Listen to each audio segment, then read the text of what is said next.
most unique core muscles that are necessary for the most efficient, accurate approach to managing that constant, relentless force of gravity that's working on us all day, every day.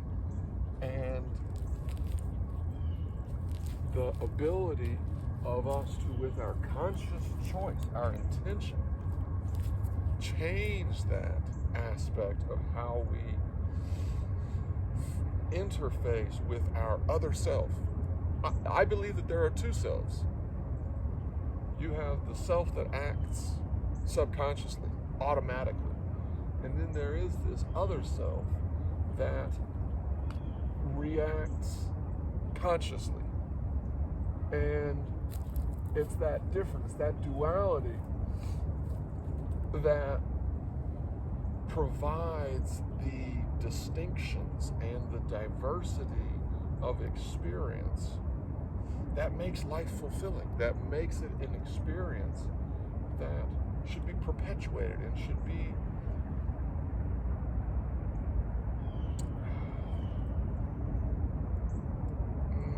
experienced in an active, dynamic fashion, so that the perceptual systems in the brain don't get bored. Does that make sense? I want to live a dynamic life in which I feel fulfilled. Well, experiential variation is essential for creating these environments internally as well as externally that are stimulating and that provide consciousness with the travel experience. You're in a new environment, you're seeing new things that your visual cortex has never synthesized. You're seeing mountains for the first time, you're seeing the ocean, you're feeling certain things that are unique and that provide neurogenesis stimuli, because it's exposure to new things, challenges, people, ideas that awaken this sense of engagement with life. So it's absolutely a derivation of the sensory experience that amplifies the fulfillment.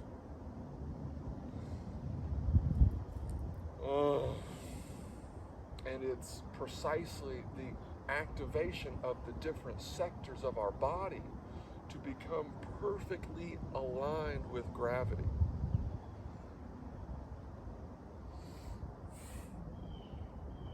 You see how my hands and my neck and my eyes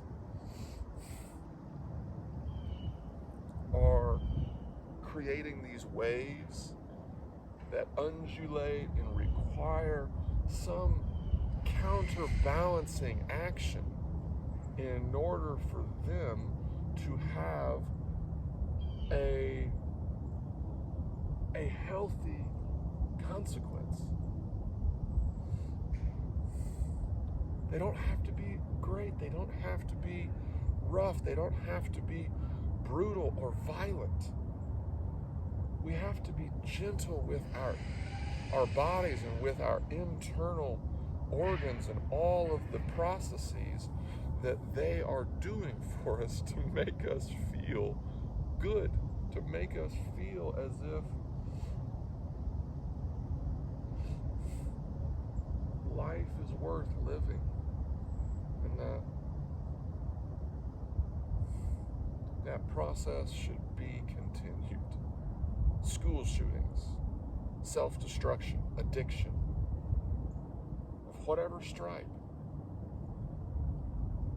can only be sustained if the pain that we're causing ourselves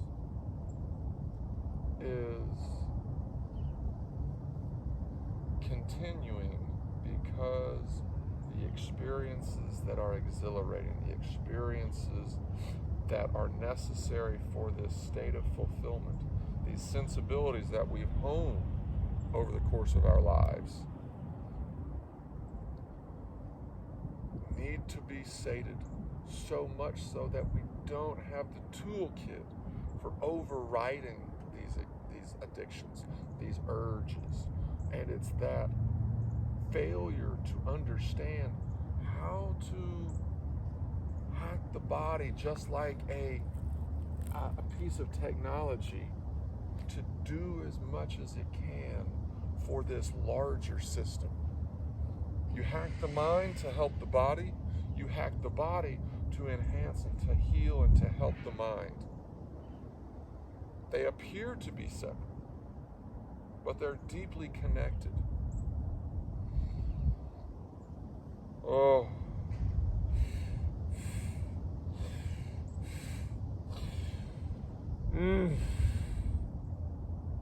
Now, before you start to do any early morning exercises that are similar to this, I would recommend that before you start to make contact with your hands and your face and these very sensitive parts of yourself, you must make a point of washing your hands and disinfecting your hands, so that the world is not a perfectly sanitized place.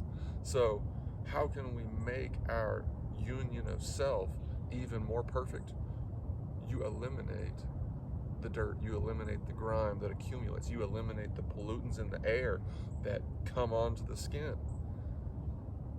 And in doing so, you form a more perfect union with God, with the cosmos, with all that's around you, with your internal systems.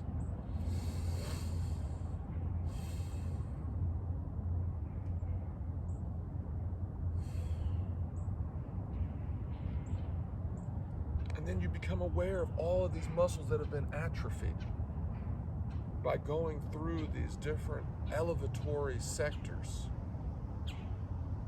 You discover how far your body can bend. You discover what's too far.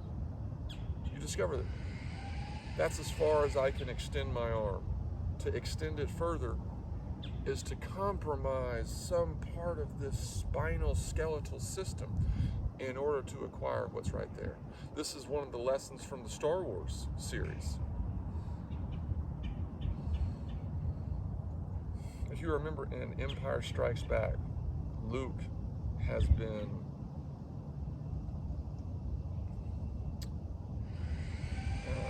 attacked by the abominable snowman of the Hoth planet.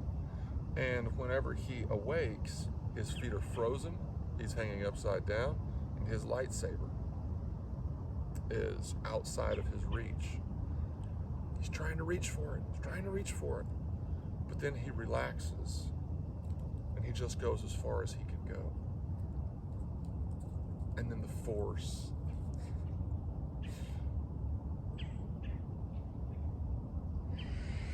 pulls it to him. The Force loosens it and draws it into him. And then he kills the snow creature, and he's saved by Han Solo after he leaves the lair.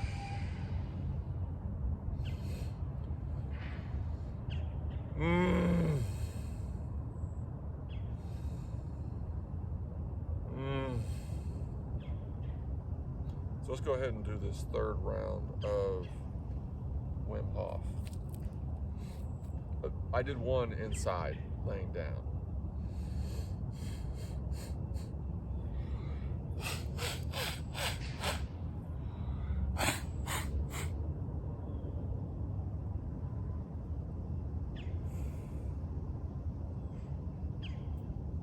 Ugh.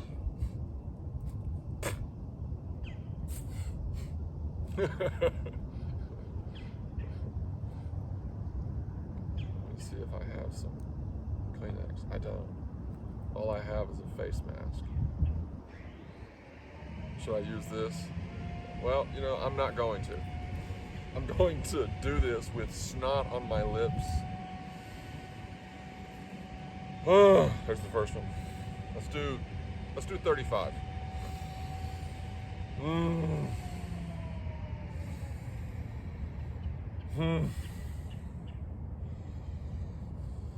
4,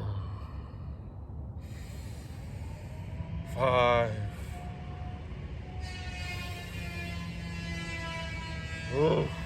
6.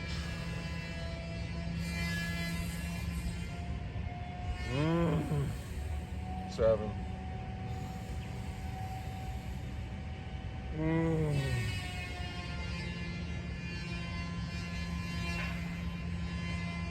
8.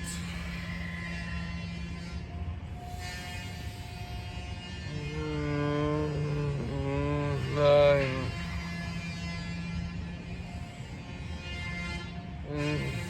10. 11.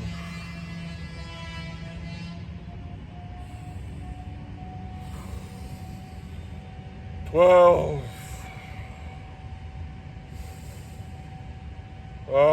13.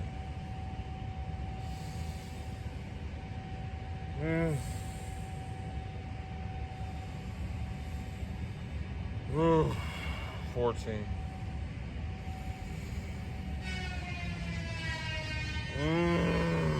15.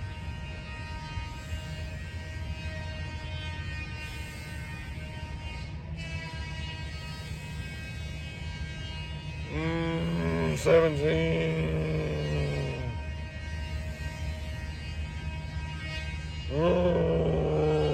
18.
Abstain.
Okay, so thanks for watching.